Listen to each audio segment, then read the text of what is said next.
তোমরা সবাই কেমন আছো? আশা করি তোমরা সবাই ভালো আছো। সো আজকে এই ভিডিওর মধ্যে আমি দুটো গোল্ডেন রিট্রিভারের বাচ্চা নিয়ে এসেছি। একদম টপ কোয়ালিটির বাচ্চা। হাতের বোনস দেখে নাও, কালার একদম রিচ গোল্ডেন কালারের মধ্যে। এখানে একটি মেল একটি ফিমেল পাপ্পি অ্যাভেলেবেল আছে। প্রাইস মার্কেটের তুলনায় অনেকটাই কমে পেয়ে যাবে এখানে। কোয়ালিটি একবার তোমরা ভালো করে দেখে নাও।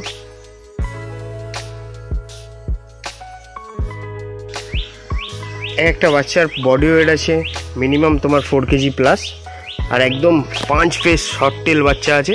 আর লোমের কোয়ালিটিটা একবার দেখো, লোমের কোয়ালিটিটা তোমরা একবার দেখে নাও। আর কালার একদম রিচ কালারের মধ্যে পাপ্পি। এখানে একটি মেল একটি ফিমেল পাপ্পি অ্যাভেলেবেল আছে। লোকেশান আছে দমদম এয়ারপোর্টের কাছে। আর ফোন নাম্বার হচ্ছে 7003275798। আর পাপ্পিসের প্রাইস রেখেছি male puppy 16,000, female puppy 15,000। Male পাপ্পির প্রাইস আছে 16,000 টাকা, ফিমেল পাপ্পির প্রাইস রেখেছি আমরা মাত্র 15,000 টাকা।